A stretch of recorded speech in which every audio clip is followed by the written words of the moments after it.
తెలంగాణ అవతరణ దినోత్సవ వేడుకలపై సీఎస్ సమీక్ష. జూన్ 2న పెరేడ్ గ్రౌండ్స్ లో రాష్ట్ర గీతావిష్కరణ.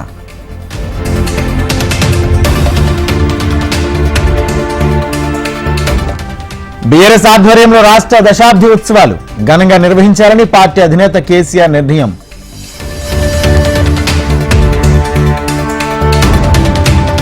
ఎమ్మెల్సీ బైపోల్లో 68.65% పోలింగ్.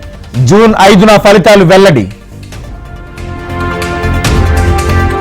అమెరికాలో రోడ్డు ప్రమాదం, తెలుగు యువతి మృతి. మృతురాలు యాదాద్రి జిల్లాకు చెందిన సౌమ్యగా గుర్తింపు.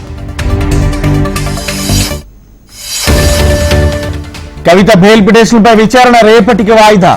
ఆధారాలతో వాదనలు వినిపిస్తామన్న ఈడీ తరపు లాయర్.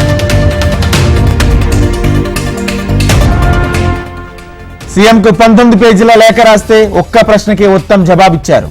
సివిల్ సప్లైలో సిట్టింగ్ జడ్జితో విచారణకు మహేశ్వర్ రెడ్డి డిమాండ్. ములుగు జిల్లా రాజుపేట కెనరా బ్యాంక్ లో గోల్మాల్. 1,38,00,000 విలువైన 2 కేజీల బంగారం మాయం.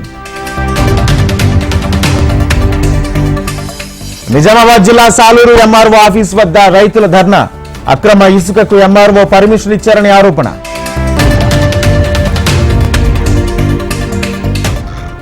కౌంటింగ్ రోజు ఘర్షణలు జరగకుండా పటిష్ట భద్రత. 20 కంపెనీల బలగాలు కేటాయిస్తామన్న AP CEO.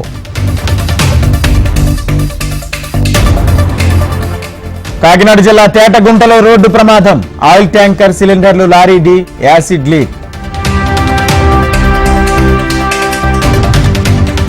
YCP MLA Chevireddy అబద్దాల కోరు. హత్యాయత్నం చేయించి అడ్డంగా బుక్ అయ్యాడన్న పులవర్తి నాని. పిన్నెల్లి బెయిల్ పిటిషన్పై తీర్పు రిజర్వ్. రేపు తీర్పు వెలువరించిన ఏపీ హైకోర్టు.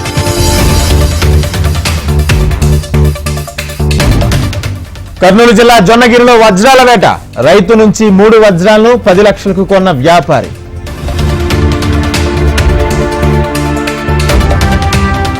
బెంగాల్లో రెమాల్ తుఫాన్ బీభత్సం. గంటకు 135 కిలోమీటర్ల వేగంతో ఈదురుగాలులు.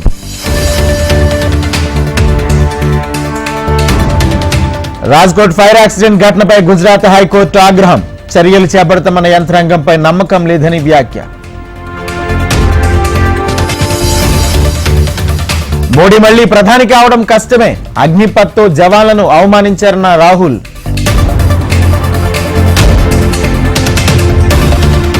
లైంగిక ఆరోపణల కేసులో ఈ నెల 31న సిట్ ఎదుట హాజరవుతా.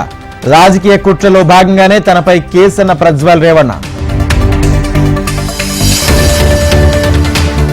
అబద్దాలతో మోడీ ప్రభుత్వాన్ని నడిపిస్తున్నారు. లోక్సభ ఎన్నికల్లో బీజేపీ ఓటమి ఖాయమన్న తేజస్వి యాదవ్.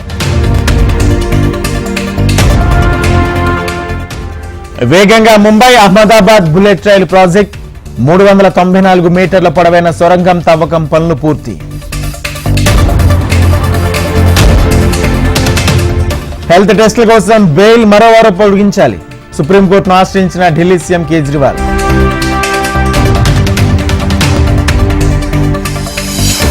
ఢిల్లీ బేబీ కేర్ ఆసుపత్రి యజమాని నవీన్ కు కస్టడీ. శిశువుల మృతి చెందిన ఘటనతో అరెస్ట్. అమెరికాను వణికిస్తున్న శక్తివంతమైన టోర్నడోలు. 11 మంది మృతి, వేల ఇళ్లు ధ్వంసం.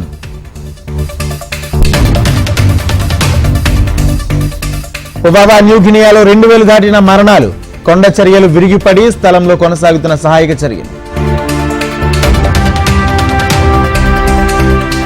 రఫాలో ఇజ్రాయెల్ వైమానిక దాడులు. 35 మంది మృతి చెందినట్లు గాజా ఆరోగ్య శాఖ వెల్లడి.